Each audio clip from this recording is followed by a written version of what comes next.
Amen. Gloire à Dieu. Regarde ton voisin, te choque. Te choque, c'est bien, te choque. Alléluia. Alléluia. Gloire à Dieu. Est-ce qu'elle peut commencer à prêcher maintenant? Ou bien c'est pas encore bien monté? Parce que mon message est très fort. Mon message est dangereusement puissant pour toi ce matin. Amen. Dis-moi à ton voisin, est-ce que tu es prêt? Entends les oracles. Les oracles de Dieu. Amen. Hébreux chapitre 11, à partir du verset 1. Ce matin, on va parler de deux niveaux de foi. Bon, je laisse le niveau 0, parce que ça, c'est ceux qui n'ont même pas de foi. Mais je vais parler de deux niveaux de foi. Hébreux chapitre 11, à partir du verset 1. Alléluia.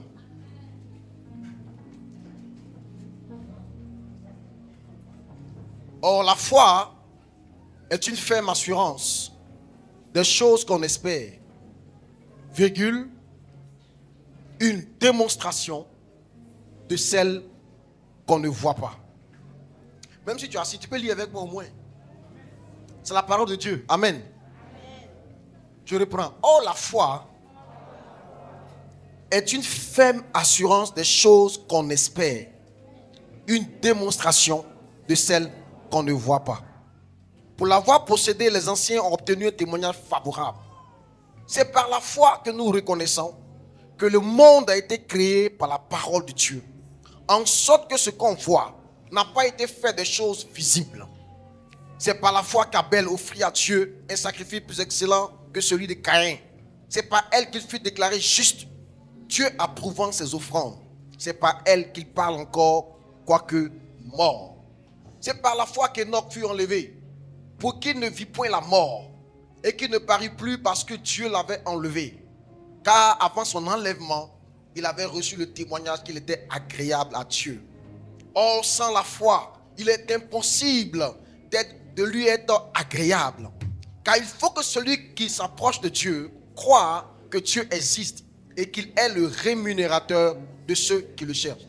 C'est par la foi que Noé, divinement averti des choses qu'on ne voyait pas encore, et saisi d'une crainte respectueuse, construisit un arche pour sauver sa famille. C'est par elle qu'il condamna le monde et devint héritier de la justice qui s'obtient par la foi. Sautons alors au verset 30. C'est par la foi que les murailles de Jéricho tombèrent, après qu'on en eut fait le tour pendant 7 jours. C'est par la foi que Rahab, la prostituée, ne périt pas avec les rebelles, parce qu'elle avait reçu les espions avec bienveillance. Et que dirais-je encore? Car le temps me manquerait pour parler de Gédéon, de Barak, de Samson, de Jephthé, de David, de Samuel et des prophètes qui par la foi vainquirent des royaumes, exerçaient la justice, obtinrent des promesses, fermaient la gueule des lions, éteignirent la puissance du feu, échappèrent aux tranchants de l'épée, guérirent de leur maladie, furent vaillants à la guerre, mis en fuite des armées étrangères. Je suis venu parler de toi de quelque chose de très puissant ce matin. De très puissant ce matin. Tu dois devenir un homme de foi. Une femme de foi. Prions. Merci Seigneur pour l'instant de la parole. Oh Dieu, viens nous parler ce matin. Nous soumettons tout esprit qui n'est pas de toi. Et nous le chassons de ce lieu au nom de Jésus. Nous fermons la gueule des lions, des sorciers, des baillefouets. Nous les dégageons de cette atmosphère. Et nous prions que l'atmosphère soit dégagée. Où est de ton esprit? Merci Seigneur de conduire ce moment. Au nom de Jésus-Christ. Donne un amen bien vitaminé à Jésus. Alléluia. Assieds-toi sur la tête de tes ennemis. Merci Living Choir, que Dieu vous bénisse. Alléluia. Or la foi est une ferme assurance des choses qu'on espère. Oh, qui espère quelque chose ici? Qui n'espère rien pour 2025? Mais qui espère quelque chose en 2025? Amen. Dans ceux qui espèrent quelque chose en 2025, il y a deux catégories. Il y a ceux qui n'ont pas la foi pour la chose. Puis bon, ils espèrent comme ça. Donc quand l'année arrive, ils font des vœux. Écoute-moi, les vœux ne s'accomplissent pas. Les vœux, ce ne sont que des vœux. Bonne année. Année, tous les bontés. Tous les bontés. Alléluia. Les vœux ne sont que des vœux. C'est des choses que tu as envie, que tu veux que ça arrive. Mais ça ne va pas forcément arriver. Les vœux, ce ne sont que des vœux. Alléluia. C'est pourquoi nous, en début d'année, on ne fait pas de vœux aux gens. Nous, on bénit les gens. En début d'année, un bon chrétien, il ne fait pas de vœux. Un bon chrétien déclare des bénédictions. Il dit, maman, que Dieu bénisse ton année. Cette année, Dieu va te visiter. Dieu va te faire comme ça. Dieu va te faire comme ça. C'est ça la bénédiction. Alléluia. Bref, aujourd'hui, je vais parler de sortir de mon thème. La foi est une ferme assurance. Une assurance qui est ferme. Une assurance qui est ferme. La ferme assurance des choses qu'on espère. Si tu espères être riche, tu dois avoir la ferme assurance de la richesse. Lis bien le texte. On parle de la ferme assurance de la chose que tu espères. C'est-à-dire tu espères être riche. Maintenant tu as la ferme assurance de cette chose-là, c'est-à-dire de la richesse. Tu crois que la richesse existe. Tu crois que c'est possible de l'obtenir. Parce que si tu ne crois pas que cette chose que tu espères est possible, tu ne peux pas l'obtenir. Ça commence par le fait de croire que ce que tu espères, tu peux l'obtenir. Ça existe. D'autres personnes l'ont déjà obtenu. Tu as déjà vu quelqu'un l'avoir. Ou bien tu l'as déjà eu toi-même. Mais tu as une ferme conviction que cette chose que tu espères est possible. Alléluia. La foi est une ferme assurance d'une chose que tu espères. Si tu espères le mariage, tu dois être assuré. Tu dois être convaincu. Tu dois être sûr. Dans le mot assurance, il y a sûreté. Tu dois être sûr que le mariage est possible pour toi. La foi, c'est ça. Être sûr qu'un jour, j'aurai ma maison. Un jour, j'aurai mes enfants. Même si mon âge est très avancé, la foi, c'est de continuer à croire et d'être convaincu de ça. Cette conviction profonde que tu as en toi, être sûr d'une chose que tu espères, c'est ça la foi. Ce n'est pas juste de croire que la chose est possible. Oui, ça là, bon, on a dit ça comme ça, oui. Les gens ont déjà dit, les gens ont déjà vu, effectivement. Un jour, Jésus vient trouver une dame qui s'appelle Marthe. Elle a perdu son frère. Jésus lui dit, Marthe, ça va? Elle pleure. J'ai dit, il y a quoi? Elle dit, Seigneur, si tu avais été là, mon frère n'allait pas mourir. Le Seigneur dit, mais je suis la résurrection et la vie. Celui qui croit en moi, il ne mourra pas. Elle dit, oui, je sais que mon frère, au dernier jour, il va ressusciter. Donc, elle avait la foi pour la résurrection des derniers jours. Mais elle n'avait pas la foi que son frère, après 4 jours, pouvait ressusciter. Quelqu'un entend ma voix? Donc, chacun a un niveau de foi. Il y en a qui ont la foi pour les petites choses. Il y en a qui ont la foi pour être sauvés. Ils ont cru en Jésus. Jésus sauve, ils ont cru en ça. C'est bien. Mais ils n'ont pas la foi pour être guéris d'une maladie. Ils n'ont pas la foi pour vaincre le cancer. Ils ne sont pas sûrs. C'est-à-dire qu'ils ont lu ça dans la Bible, que Jésus a guéri des gens. Mais ils n'étaient pas là. Ils ne sont pas sûrs parce qu'ils n'ont jamais vécu ça. Eux-mêmes, ils n'ont jamais vu quelqu'un qui était comment on dit ça? Cancéreux est guéri. Donc, il n'est pas sûr. Son assurance n'est pas ferme.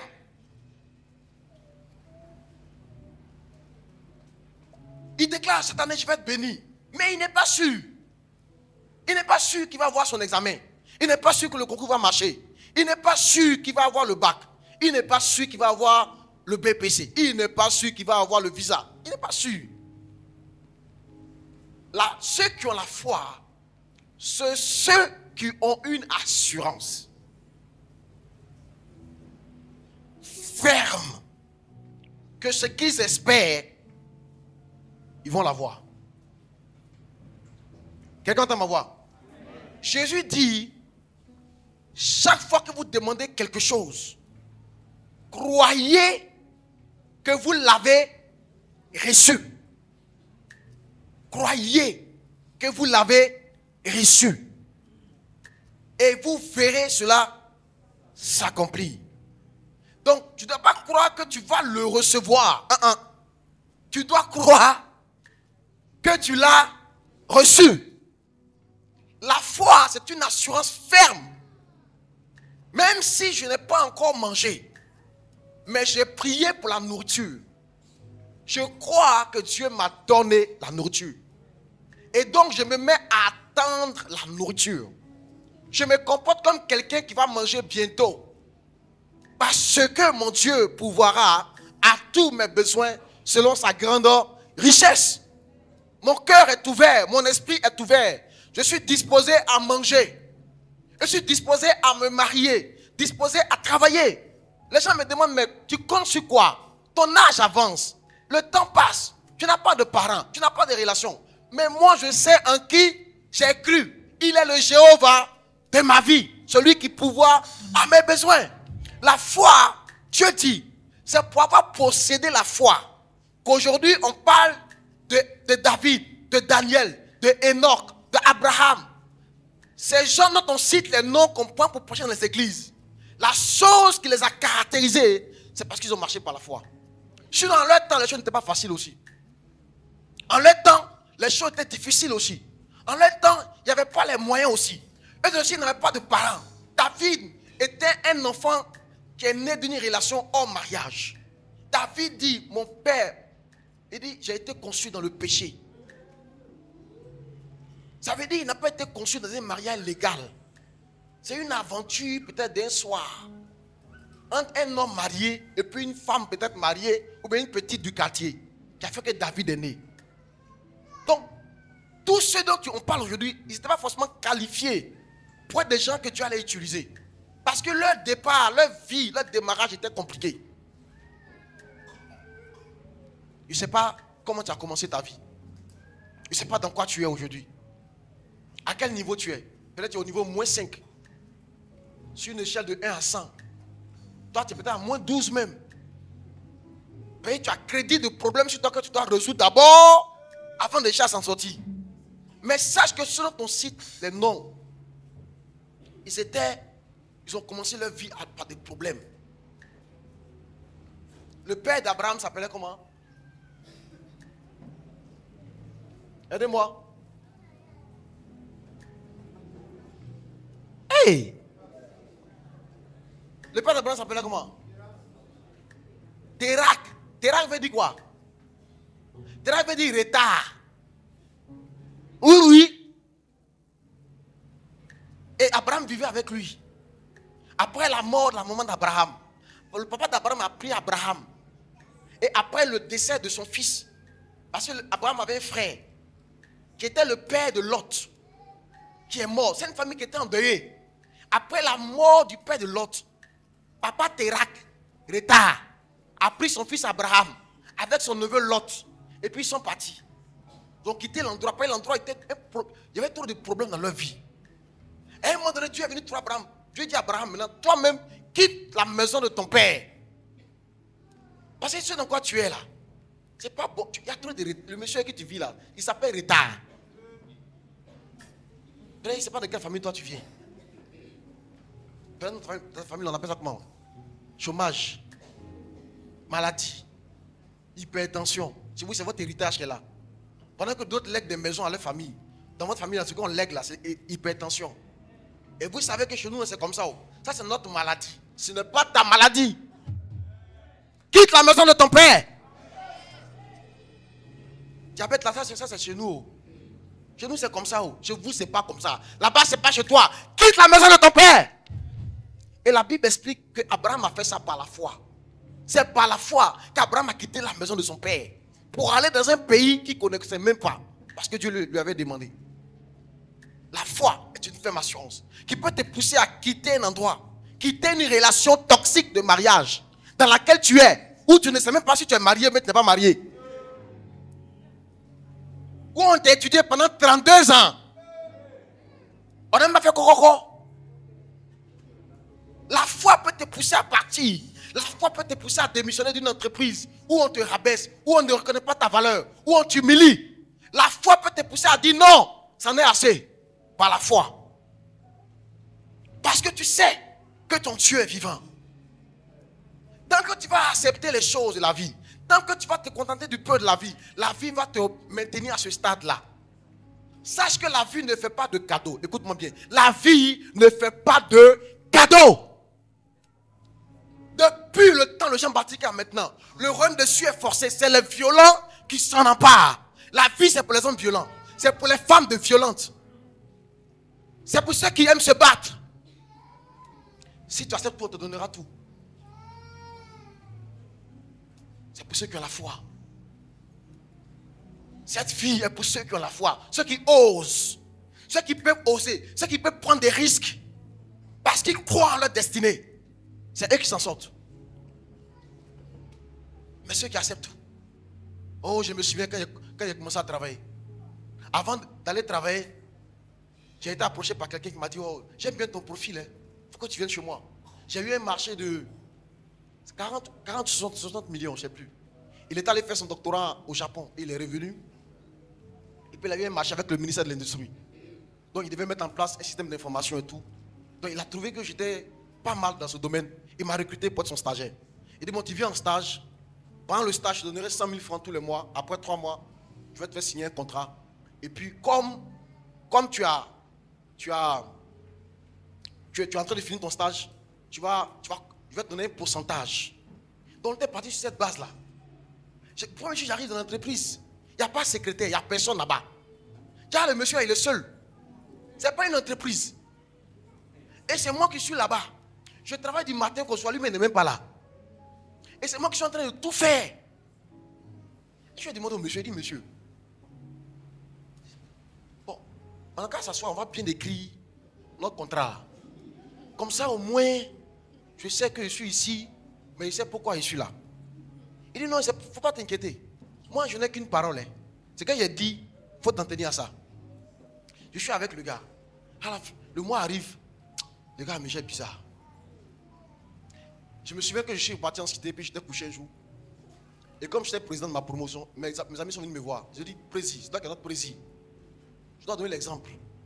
Ce que tu as commencé là, ce n'est pas bon pour nous.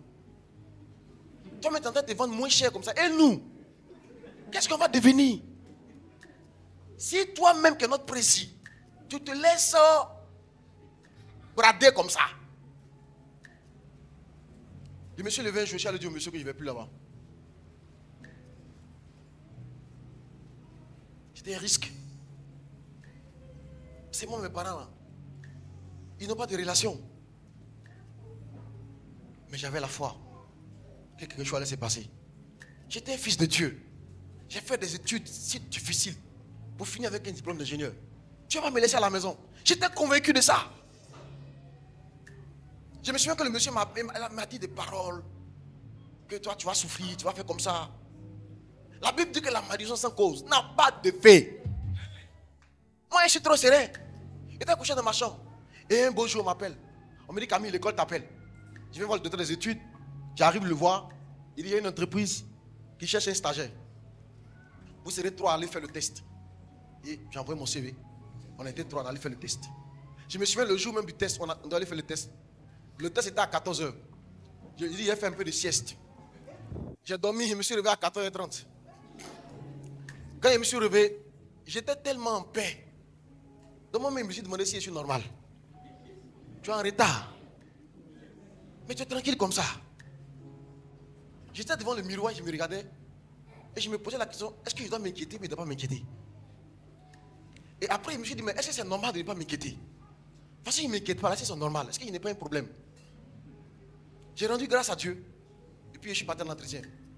Quand je suis arrivé, ils avaient déjà pris le premier candidat. Il descendait de l'escalier, il avait le visage froissé. Parce qu'apparemment c'était chaud là-bas. Et après ils ont appelé le second. Et après ils m'ont appelé. Quand je suis arrivé, j'ai su que toute ma vie, j'avais été préparé pour cette heure-là. Dieu est en train de te préparer. Tu n'es pas en retard. Tu n'es pas en retard. Quand je suis arrivé, les gars, quand ils m'ont vu, ils m'ont aimé. Je vous assure. Ils m'ont aimé. Ils m'ont posé 2, 3, 4 questions à laquelle j'ai répondu. Puis on a commencé à sympathiser. À la fin, ils m'ont dit, bon, on ne va pas te perdre le temps. Écoute, tu vas commencer lundi. C'est-à-dire, ils m'ont informé en même temps. Tu commences lundi. Quand je suis venu, j'ai commencé à bosser. Je vous assure. J'ai fait 1 mois, 2 mois, 3 mois. Ils m'ont appelé, ils m'ont dit, mais ton stage finit quand? Parce que nous, on veut déjà te garder ici. Donc, il faut aller voir ton école là. Si on peut accélérer ta soutenance. Tu vas soutenir vite et puis tu vas commencer à travailler. Sans que mes parents aient les relations. Mon papa, c'est un artisan. Il ne connaît pas quelqu'un à Abidjan. Moi, je connais Abidjan pour la première fois. Quand je suis venu chez ma tante à Sigochi, la première fois. J'étais tout heureux de connaître Abidjan. Je ne connaissais pas Abidjan. Sans relation. Dieu m'a fait travailler. Tu dois avoir la foi. Tu dois croire en ton Dieu. Le problème, c'est que quand les moments deviennent difficiles, tu abandonnes ton Dieu. C'est ça. Tu abandonnes ton Dieu. Oh, c'est quand les choses deviennent dures, qu'un homme a besoin de son Dieu. Regarde les païens. Quand ça devient dur, ils vont rencontrer leur Dieu. Ils vont adorer leur génie. Quand les choses deviennent dures, ils vont faire leur fétiche, serrer encore leur fétiche. Mais nous les chrétiens, quand les choses deviennent dures, on abandonne notre Dieu. Et puis on regarde. Et puis on ne prie plus. Et puis on ne gêne plus. Et puis on ne se sanctifie plus. Et puis on ne sert plus. Nous sommes des ignorants. C'est quand les choses deviennent dures qu'un homme a besoin de son Dieu. C'est là que tu dois prier plus. Tu dois jeûner plus. Tu dois chanter plus. Tu dois servir plus. Tu dois s'aimer plus. Plus ça devient dur. Plus les durs doivent avancer. La foi est une ferme assurance. Le problème, c'est que ton assurance n'est pas faible. Ton assurance n'est pas ferme. Beaucoup de gens ne croient pas en eux-mêmes. Ils ne croient pas en Dieu. On croit. De façon, on dit de la bouche. Mais c'est quand surviennent les épreuves qu'on voit. Il y en a qui abandonnent leur mari quand surviennent les épreuves. Il y en a qui abandonnent leur femme quand surviennent les épreuves. Il y en a qui abandonnent leurs femmes quand survient la maladie. Il y en a qui abandonnent leurs enfants. Les gens n'ont pas la foi. Mais le juste de Dieu doit vivre par la foi. Tu dois marcher par la foi. Tu dois parler par la foi. Tout ce que tu fais, tu dois le faire par la foi. Dans le texte qu'on a lu, on dit c'est par la foi qu'Abel a fait même son offrande à Dieu. Et son offrande a été acceptée. Même quand tu es là matin que tu as fait ton offrande à Dieu, c'est par la foi que tu crois que Dieu va accepter et qu'il va te bénir en retour. Si tu le fais comme ça, ça ne produit rien pour toi. Tu dois le faire par la foi. Tout ce que tu fais pour Dieu, tu dois le faire en croyant que Dieu va aimer, que ça va porter du fruit. Tu dois marcher par la foi. La foi est une ferme assurance. Tu as une ferme assurance que Dieu est ici. Une ferme assurance que Dieu t'aime. Une ferme assurance que Dieu va te bénir.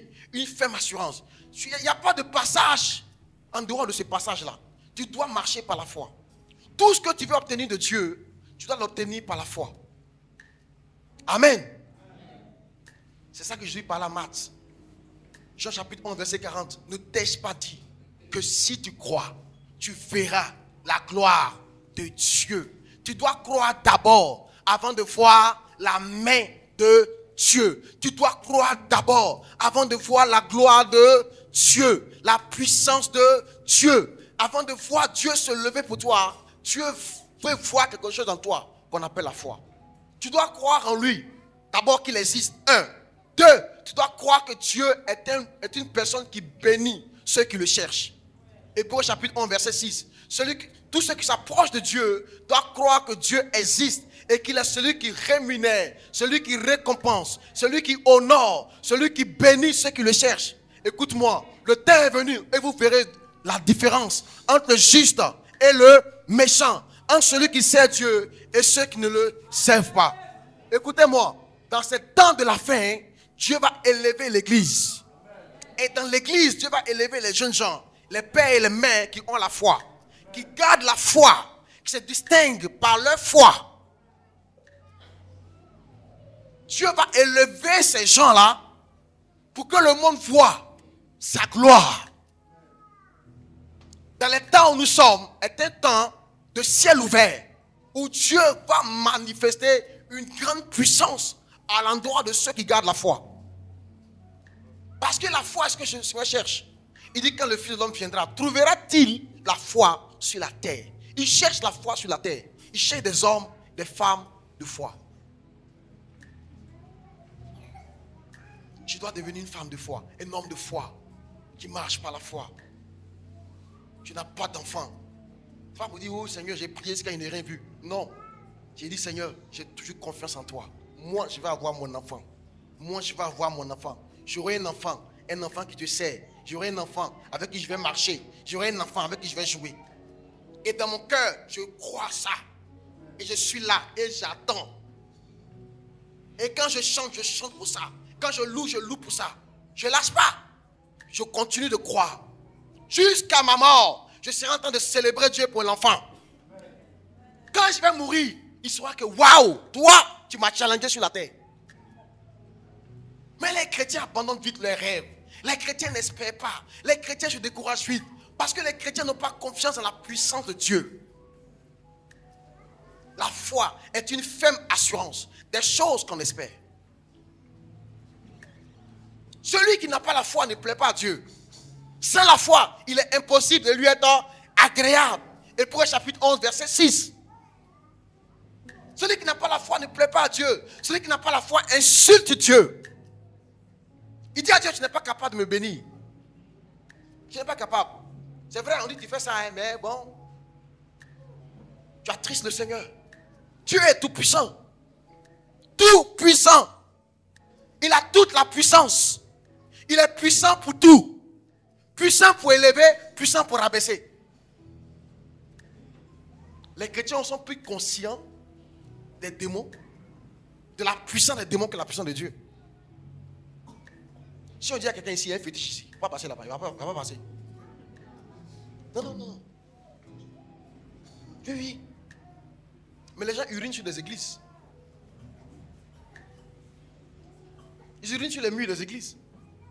Mais c'est un endroit, si on a pris un coquille d'escargot, un balai, on a attaché ça sur un bois, et puis on a pris petite bouteille de eau céleste. Le gars dit à son fils, pisse dedans. Le fils a pissé. Il a attaché ça tout, puis il l'a mis derrière sa fenêtre. Personne ne va pisser là-bas, même s'il est saoulé.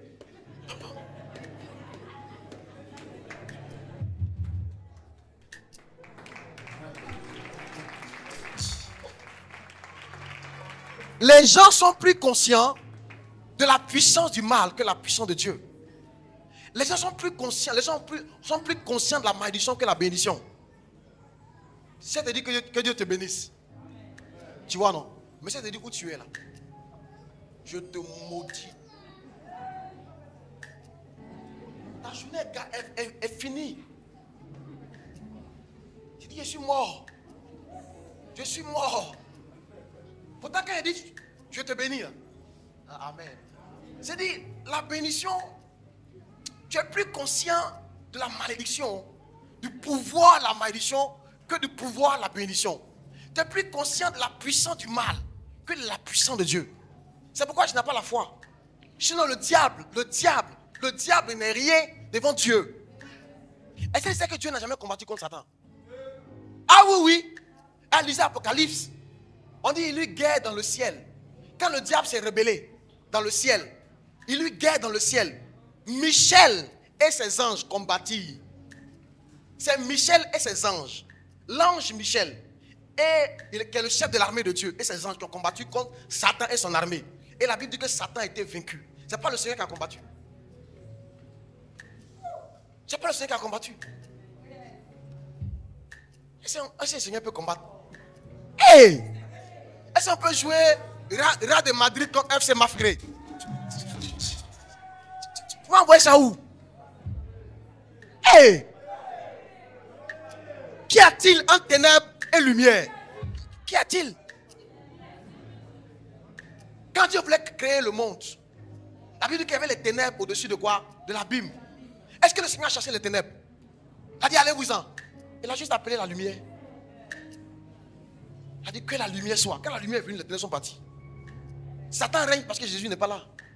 Quand Jésus arrive, il recule. Tout à l'heure, si on éteint les lumières, les ténèbres vont régner ici. Mais dès qu'on allume la lumière, tu es trop conscient des ténèbres. Tu es trop conscient du diable, trop conscient des démons, des génies, des baïfouets. Ayanemo, tu es trop conscient. Tu es trop conscient. Tu es trop conscient. Sois plus conscient de la puissance de Dieu, du règne de Christ. Je prie que Dieu ouvre tes yeux pour que tu puisses voir de tes yeux un jour la gloire de Dieu. Oui, oui, je prie ça. Que tu puisses voir. Et je me souviens, j'étais en train de prier.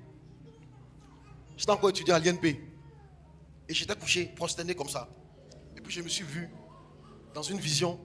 J'étais devant un trône. J'étais minuscule comme une brindille de balai. J'étais tellement minuscule. Le trône était tellement grand. En fait, j'étais tellement petit. Et puis il était couché là. Je me suis vu coucher là. Mais le trône était tellement grand. J'étais tellement petit. Quand je me suis réveillé, Seigneur, tu es si grand. Tu es si grand. Regarde, la Bible dit que le ciel que tu vois, tout le ciel est son trône. La terre est l'espace où il dépose ses pieds. Est-ce que tu peux le cadrer? Est-ce que tu peux imaginer comment il peut être ce Dieu-là? Et il dit qu'il est avec toi. Et toi, tu continues d'avoir peur. Tu trembles à cause de ta grand-mère à fouet. Hey! Tu dors la nuit, tu ne dors pas. Depuis te sers, tu ne peux même pas aller pisser. Et tu as peur. Tu vis dans la peur. Tu marches dans la peur. Et les prophètes t'exploitent. Il y a des prophéties qui font peur. Et on bouffe ton lin.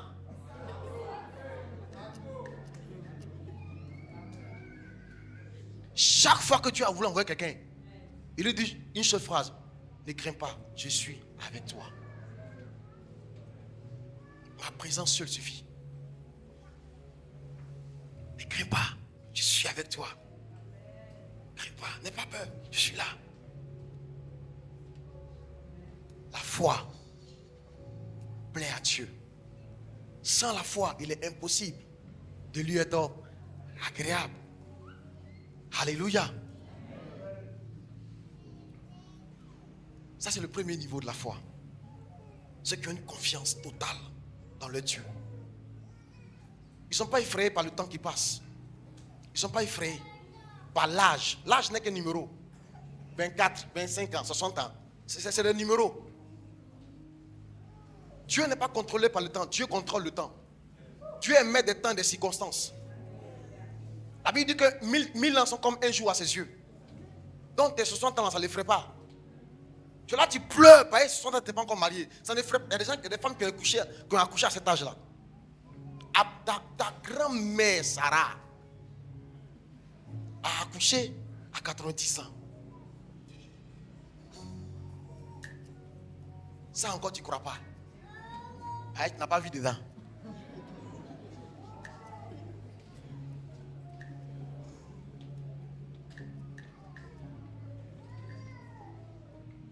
Le deuxième niveau de la foi, Hébreux chapitre 11, verset 1. Le texte là nous explique les deux niveaux, les deux degrés de la foi. Le premier niveau est déjà bon. La foi, verset 1 s'il vous plaît, est une ferme assurance des choses qu'on espère. Deuxièmement, la foi est une démonstration de celle qu'on ne voit pas. Je prie Dieu que tu montes à ce niveau-là. Le niveau démonstration. Où tu vas devenir comme Dieu. Le premier niveau te permet de recevoir de Dieu quelque chose. Le deuxième niveau te permet d'opérer comme Dieu opère. Tu n'es plus au stade où tu reçois. Tu es au stade où tu deviens être démonstrateur de la puissance de Dieu. Le verset 2 explique très bien cela. Le verset 2 dit, pour l'avoir possédé, les anciens ont obtenu un témoignage favorable. Verset 3, plutôt, c'est par la foi que nous reconnaissons que le monde, dis avec moi, que le monde a été formé par la parole de Dieu, en sorte que ce qu'on voit n'a pas été fait des choses. Reviens au verset 3, s'il te plaît. En sorte que ce qu'on voit, toi qui es assis là qu'on te voit, ton habit, ton téléphone, les chaises, les paniers d'offrande, la décoration, ce qu'on voit, toutes ces choses qu'on voit, n'a pas été faites de choses visibles. Donc ça a été fait de quoi alors? Ça a été fait des choses invisibles. Toutes ces choses viennent du monde invisible. Affiche la version Darby, s'il te plaît, de Hébreux chapitre 11, verset 3. La version Darby explique très bien cela. Alléluia. Acclamons le Seigneur pour la com, pour les encourager.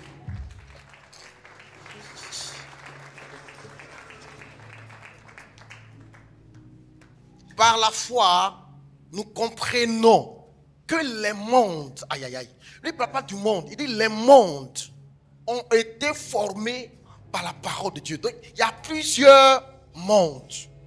Il y a notre monde où il y a les choses visibles, mais il n'y a pas que ça.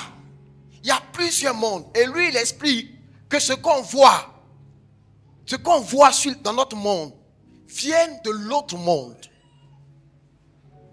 Ce qu'on voit ici, vient de l'autre monde. Il dit les mondes ont été créés par la parole de Dieu. Ce qu'on voit présentement à nos yeux n'a pas été fait des choses qui paraissent, des choses visibles. Ça vient de choses invisibles. Donc il y a un monde visible et il y a un monde invisible. Et le monde invisible enfante le monde visible. Si le monde invisible enfante le monde visible, si je veux quelque chose sur la terre, je peux aller la chercher dans l'invisible.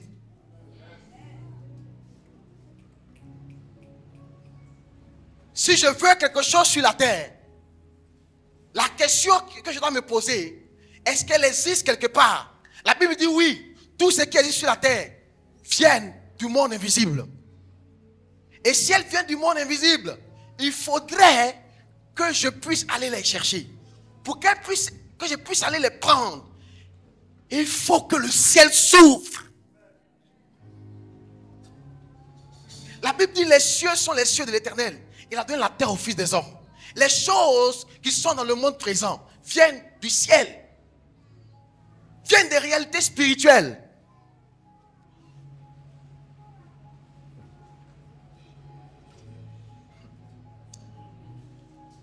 C'est de ça que Élie parlait avec Élisée. Alléluia. Amen. Prends ta Bible avec moi dans 2 Rois, chapitre 9, verset 12. Ce matin, je suis venu faire de toi quelqu'un de plus dangereux que tous les occultistes du monde. Un occultiste, les choses occultes, c'est les choses cachées. Un occultiste, c'est quelqu'un qui voit dans le monde spirituel. C'est un occultiste. Qui voit les choses cachées dans le monde spirituel. En fait, le diable n'est qu'un imitateur des choses de Dieu. Tu es appelé à voir dans le monde spirituel. Et aller prendre là-bas ce dont tu as besoin sur la terre pour vivre. Jésus dit, la foi est une ferme assurance des choses qu'on espère, virgule, une démonstration de celles qu'on ne voit pas. C'est ça qu'il parlait. Une démonstration des choses qui sont en haut. Arriver à les faire venir sur la terre. Pour que ce soit visible. Qu'on voit que ce que tu dis est vrai. Le royaume de Dieu ne consiste pas en parole. Ce n'est pas la tchatch. Mais c'est une démonstration de puissance. Démonstration des choses. Ta vie doit démontrer que ton Dieu est vrai. Ta vie doit démontrer. Alléluia. 2 Rois, chapitre 2, à partir du verset 9. Parle de l'histoire de Élisée et de Élie. Un jour, Élisée, qui était serviteur du prophète Élie. Élie était un grand homme de Dieu. L'homme qui faisait descendre le feu. L'homme qui priait et puis la pluie cessait. Qu'il priait et puis la pluie tombait. L'homme qui a été nourri par des corbeaux pendant des années. Qui en pleine famine arrivait à manger et à boire. C'était un prophète hors pair. Un prophète qui a défié tous les prophètes de Baal et d'Astarté. Qui les a vaincus par la puissance du feu. C'était un prophète extraordinaire. Ce prophète-là avait un serviteur qui s'appelait Élisée. Et le temps est venu où Dieu voulait enlever Élie. Alléluia. Alors Élie dit à Élisée, lorsqu'il eut passé, Élie dit à Élisée, demande ce que tu veux que je fasse pour toi, avant que je sois enlevé d'avec toi. Élisée répondit, qu'il y ait sur moi, je te prie, une double portion de ton esprit. Élie dit, tu demandes une chose difficile, mais si tu me vois, pendant que je serai enlevé d'avec toi, cela t'arrivera ainsi. Sinon, cela ne t'arrivera pas. Tu peux demander à Dieu des choses difficiles, des choses qui sont lourdes. Quand on regarde ton passé, quand on regarde ton niveau actuel, par rapport à où tu veux aller, ça peut être difficile, ça peut être quelque chose de compliqué. Toi qui n'as jamais eu 500 000, tu pries pour avoir 500 milliards. Ça peut être compliqué, ça peut être difficile. Toi qui as peut-être plus de 80 ans, tu veux encore te marier, aller à la mairie. Ça peut être difficile, mais Dieu dit, si tu es capable de voir quelque chose dont je t'ai parlé tout à l'heure, cela va t'arriver. Élie dit à Élisée, bientôt je vais partir, mais si tu me vois pendant que je serai enlevé d'avec toi, cela t'arrivera. Verset 11. Comme il continuait à marcher en parlant, voilà un char de feu et des chevaux de feu les séparaient les uns des autres. Et Élie monta au ciel dans un tourbillon. Écoutez-moi. Il y a un vortex. Il y a une porte entre le ciel et la terre. Élie dit, bientôt Dieu va me prendre. Mais si tu me vois, pendant que le vortex est ouvert, pendant que cette porte est ouverte entre le ciel et la terre, si tu me vois rentrer, si tes yeux peuvent me voir rentrer là-bas, si tu vois là-bas, quelque chose va t'arriver. Jésus a dit, je ne fais rien de moi-même. Je fais ce que je vois faire au Père. Il y a quelque chose que je vois tous les jours. C'est ça qui fait que je suis si puissant sur la terre. Mes yeux voient quelque chose que vous ne voyez pas. La foi est une ferme assurance de ce qu'on espère. Une démonstration de celle qu'on ne voit pas. Il y a des choses qu'on ne voit pas sur la terre que toi tu dois voir. Élie dit à Élisée, si tu me vois, je vais partir, je vais t'emballer par quelque chose que tu ne connais pas encore. Mais tes yeux doivent voir les choses du ciel. Si tes yeux ont vu les chars de feu, ont vu comment je vais rentrer, si tu vois quelque chose là-bas, quelque chose va t'arriver. Le ciel ouvert n'est pas fait, c'est pour te faire vivre le surnaturel même. Le surnaturel. Il y a un deuxième niveau de la foi où tu vas opérer toi-même aussi comme Christ opérait. C'est pour ça qu'on dit que la foi vient de la parole de Christ. Parce que ça va t'amener comme Christ. Il dit, je ne peux rien faire de moi-même. Moi que tu vois là. Je fais ce que je vois faire au Père. À ce que tout ce que le Père fait, le Fils fait pareil. Dieu veut te faire opérer comme lui, pareil sur la terre. Il veut te faire produire des résultats comme lui, pareil. Tu vas bénir des gens. Je dis, tu vas faire enfanter des femmes. Si tu deviens un homme de foi, tu vas imposer des mains aux femmes qui vont enfanter. Tu vas prier pour briser des malédictions dans les familles. Tu vas faire comme Dieu. Tu vas opérer comme Dieu. Tu vas agir comme Dieu. Tu vas être comme Dieu sur la terre. Je lui dis, je ne fais rien de moi-même. Je ne peux rien faire de moi-même. Bon, c'est pas ce texte-là. Il dit, je fais ce que je vois faire au Père. Ce que je vois faire. Il y a quelque chose que je vois que vous ne voyez pas. C'est ça qui me rend différent.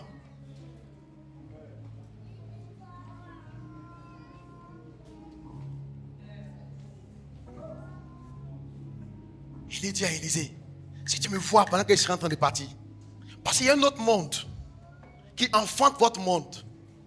Il y a un autre monde qui commande votre monde. Et les sorciers, les féticheurs, les baïfouets ont compris ça. Et ils vont dans le deuxième monde pour aller tuer les gens. Une fois qu'on t'a égorgé là-bas, sur la tête, et te voit en train de marcher, il s'occupe de toi. Il sait que c'est déjà fait. Parce que c'est dans le monde occulte que les choses se passent. Or, nous avons un ciel plus dangereux que le ciel de Satan, auquel nous avons accès. Le problème, c'est que nous sommes déconnectés de ce ciel-là. Nous ne sommes pas connectés à ce ciel-là, à ce troisième ciel. Oh, les choses visibles dépendent des choses invisibles. Ce qu'on voit n'a pas été créé par les choses qui sont apparues, ça a été créé par des choses qui sont cachées. Ta façon de parler, ce n'est pas venu de tes parents. Ce qui fait que tu te mets souvent en colère, il y a quelque chose qui fait ça. Ce qui fait que les hommes t'approchent et puis te fuient. Il y a quelque chose dans l'invisible qui provoque ça. Ce qui fait que dans votre famille, tout le monde est intelligent. Ce n'est pas naturel. Il y a quelque chose dans l'invisible qui vous a donné ça. Enfant de Dieu, enfant de Dieu. Nous ne devons pas devenir des hommes naturels. Nous devons devenir des hommes spirituels. Les occultistes vont dans le deuxième ciel pour voir la destinée des gens. La Bible dit quand Jésus devait naître, les rois mages, les magiciens, ils sont venus pour dire on a vu son étoile. Où est le petit enfant parce qu'on a vu son étoile? Les gens voient ton étoile. Les gens voient ton étoile. C'est pourquoi tu es combattu. Mais toi, tu as décidé de ne pas être spirituel. De vivre comme un homme charnel. Oh, tu as une étoile qui brille dans le monde invisible. Le diable sait qui tu es. Il sait qui tu es. Il sait ce que tu es appelé à être. Il sait ton impact, ta destinée et les promesses de Dieu qui sont sur ta vie. Il sait. Le problème, c'est que toi-même, tu ne sais pas. Et tu vis n'importe comment. Et tu rentres dans tous les caleçons. Dans tous les hôtels. Tu embrasses toutes les bouches. Tous les garçons te déshabillent. Il suffit que quelqu'un ait un peu d'argent, tu deviens sa copine. Parce que tu ne sais pas qui tu es. Tu ne connais pas ton identité. Ce matin, je suis venu challenger la foi de quelqu'un. Et je suis venu révolter quelqu'un. Tu dois redevenir spirituel. Tu dois retourner dans le jeûne et la prière. Tu dois aimer les choses de l'esprit. Tu dois devenir occulte pour pouvoir faire le culte.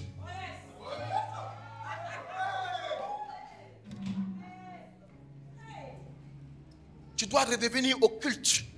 Un homme qui voit. Un homme qui sonde l'esprit. Qui cherche la volonté de Dieu pour sa vie. Pour choisir une fiancée, il va aller au pied du Seigneur pour chercher la face de Dieu. Seigneur, qui épouserai-je? Qui serait bien pour moi? Enfante ton mariage dans la prière. Enfante le mariage que tu veux. Le mariage de rêve. Tu peux l'enfanter à genoux.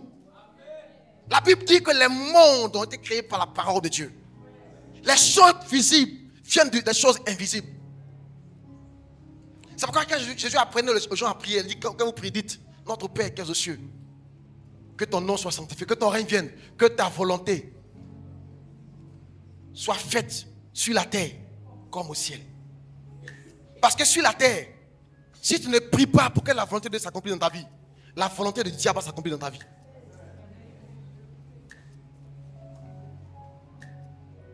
Toi, tu vis comme ça. Tu ne pries pas. Tu n'as aucune vie spirituelle. Tu n'as pas compris que c'est spirituellement qu'on en juge. Si spirituellement tu as vaincu, tu as déjà vaincu sur la terre. Si spirituellement tu es vaincu, tu as déjà vaincu. Si spirituellement tu es mort, tu n'es rien. Il y a des gens que tu vois bien habillés, chic, gentils, comme des voitures, mais qui sont comme des poulets dans la main de Satan. Ils sont programmés pour chaque fête. Fête de Noël, on va manger lui là. Fête de Pâques, on va manger lui là. Après, on va manger son petit frère. Il y a des gens qui parlent de manger. Manger avec toi, manger. Hey!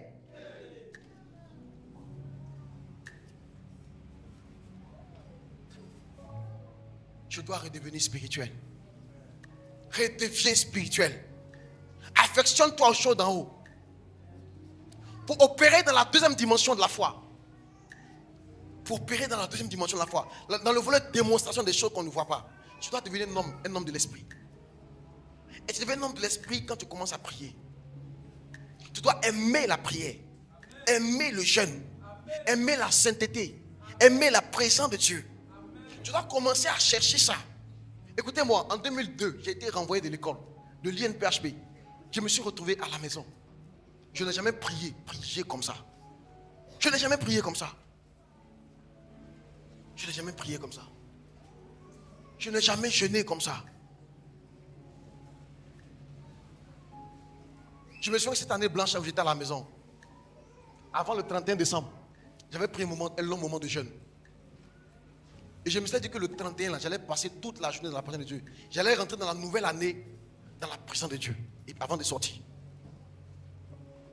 Et je m'étais retiré dans un village de Bassam qu'on appelle Vitré. J'avais passé toute la journée en train de prier, prophétiser sur ma vie. Prier, prophétiser sur ma vie. Prier, prophétiser sur ma vie. Jusqu'à ce que minuit passe. Quand l'année a commencé, c'est-à-dire quand il était 1h du matin, quand il était 0h passé, je savais qu'un jour nouveau s'était levé pour moi. La même année, j'ai été admis au concours de l'NCA. Il y a un concours international. Dans une classe où il y avait 23 personnes. On venait de 9 pays différents. 9 pays différents dans une classe de 23 personnes. Imaginez le niveau, comme une fois c'est sélectif. J'étais là, au milieu d'eux. Et je me sentais privilégié. Comment j'ai pu me retrouver là? C'est le Seigneur qui m'a pris et qui m'a fait la grâce d'entrer. Parce que je me souviens quand il partait déposer mes papiers pour passer le concours. Je ne remplissais même pas les conditions.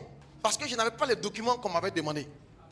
Je venais de l'INP et l'INP n'avait pas encore délivré les papiers.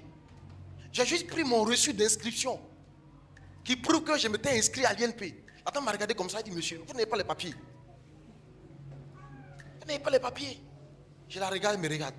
Moi aussi, tant que je suis venu là, je ne suis pas prêt à repartir encore. Parce que où je suis là, je suis devenu gérant de cabine. Ma fille, ça ne va pas. Je suis convaincu que tu vas faire quelque chose pour moi cette année-là. Elle a dit, bon, on vous permet de composer. Je suis allé composer. Je n'avais même pas d'ouvrage. Je suis allé voir une de mes amies qui s'appelle Prudence. Elle dit, Prudence, je vais m'inscrire à tel concours là. Pardon, il faut m'aider. Elle m'a donné des livres. C'est comme ça. Je n'avais même pas un endroit pour rester pour étudier. Et je suis allé voir un ami de mon grand frère. Il s'appelle Théodore. Il dit, Théodore, pardon. Je cherche un endroit pour me retirer un peu pour étudier. Il dit, viens chez moi, il y a une chambre ici. Donc Dieu même a disposé les gens, a disposé les lieux, a disposé les bouquins. Je suis allé me préparer comme ça. Le jour de la compo, quand je suis arrivé dans la salle, quand j'ai vu les épreuves, j'ai commencé à sourire. J'ai dit, hey Jésus, tu y es Alpha, oh Jésus, tu y es Oméga. Quand j'ai fini de composer, je suis rentré chez moi. J'ai continué à gérer ma cabine. Enfin, ce n'était pas à moi, on me payait. Je n'avais même pas un numéro de téléphone sur lequel on pouvait appeler pour dire que j'étais admis ou bien que j'avais échoué. Oui, oui. C'est le numéro de la cabine là. Ça fait que je suis tout en colère.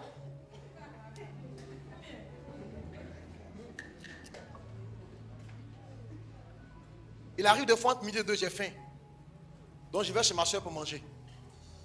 Donc ce jour-là, je suis allé manger chez ma soeur. J'avais laissé le téléphone à quelqu'un pour gérer la cabine. Parce que si le propriétaire vient qu'il n'y a personne là, ça va barder sur moi. Et quand je revenais, parce que c'est la période où il y avait les résultats, j'ai donné ce numéro-là à des amis qui sont à Abidjan ici.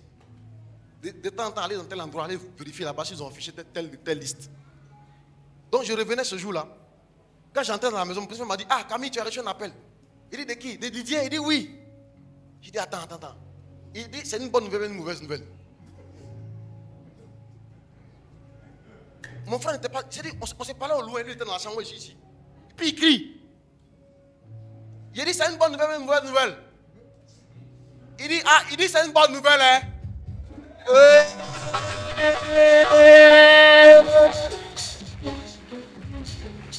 J'ai enlevé mon habit. J'ai enlevé mon débardeur. J'ai commencé à courir dans le puits de Bassam. J'ai couru ici jusqu'à Carrefour Académie. Les gens me voient plus. Les gens disent, il y a quoi? Il y a quoi? Il y a quoi? Le 6 est devenu 9. Il y a quoi? Il y a quoi?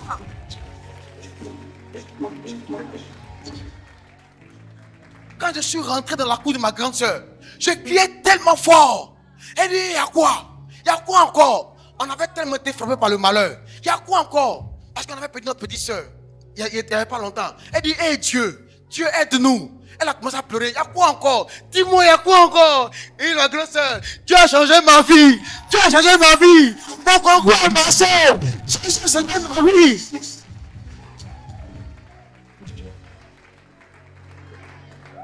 Dieu va changer ton histoire. Dieu va changer ton histoire. Dieu va changer ton histoire. Ta vie va prendre une démonstration. Démonstration. Ta vie va être une preuve. Moi, je suis la preuve que Jésus est vivant. Je suis la preuve. J'ai parlé de rien pour monter là où je suis. De rien. Chaque fois que ma famille contemple les œuvres de Dieu, parce qu'ils m'ont vu partir de rien. De rien. Comment Dieu a pris quelqu'un? Comment quelqu'un a eu confiance en son Dieu? Et je leur disais, vous allez voir ce que Dieu va faire dans ma vie. Chaque fois, je leur disais, quand le concours a marché, quand la rentrée est arrivée, moi qui dormais dans la même chambre que mes petits frères, où c'était compliqué, je me retrouve dans une école où je suis logé, où j'ai ma chambre, où j'ai une bourse, où je vais à l'école, dans une salle climatisée. Je suis arrivé là-bas, les gens m'ont élu comme président de la promotion. Mais voilà, je connais les directeurs, je connais les directeurs de cabinet, je vais rencontrer les ministres au nom de l'école. J'ai dit, hé, Kakou, c'est toi? Il dit, oui, c'est moi. C'est Jésus qui a fait ça. Jésus qui a fait ça. Ta vie aussi va étonner bientôt. Ta vie va étonner bientôt. Ta vie va étonner bientôt. Quand j'ai fini la formation, je n'ai pas chômé un seul jour. Moi, je n'ai jamais chômé. Jamais. Quand j'ai fini la formation, avant quand je l'ai fini, l'entreprise m'a dit, mais tu finis quand? Il faut voir ton école, il va accélérer ta soutenance là. Parce que nous, on veut te garder. Donc dès que je suis allé soutenir, et même ils m'accompagnent à la soutenance. Oui, ils m'accompagnent pour s'assurer que tout allait bien se passer. Il y a une partie, il y a un membre du jury qui voulait me mélanger. Ils ont pris la parole pour dire non, en fait, quand il est venu chez nous, on l'occupait beaucoup par le travail, c'est pourquoi il n'a pas eu le temps. Ils ont plaidé même pour que je valide rapidement. Je suis parti le lendemain, lundi, je suis parti signer mon contrat d'embauche.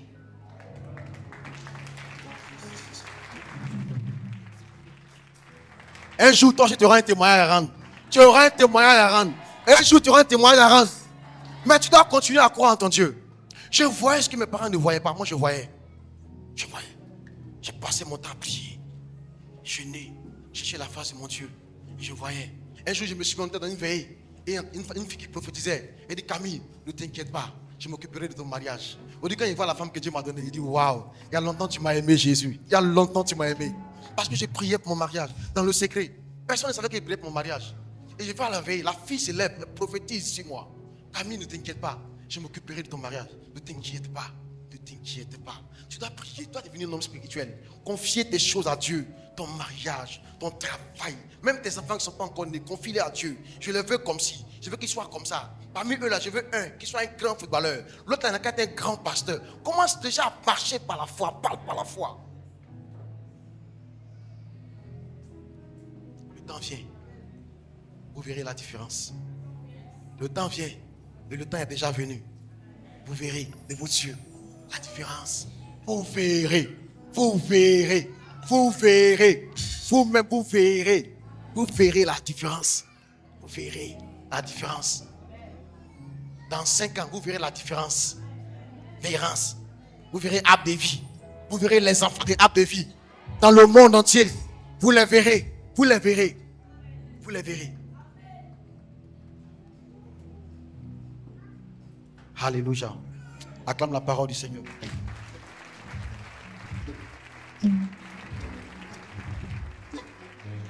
C'est temps de bon, on va prier ensemble. Jésus,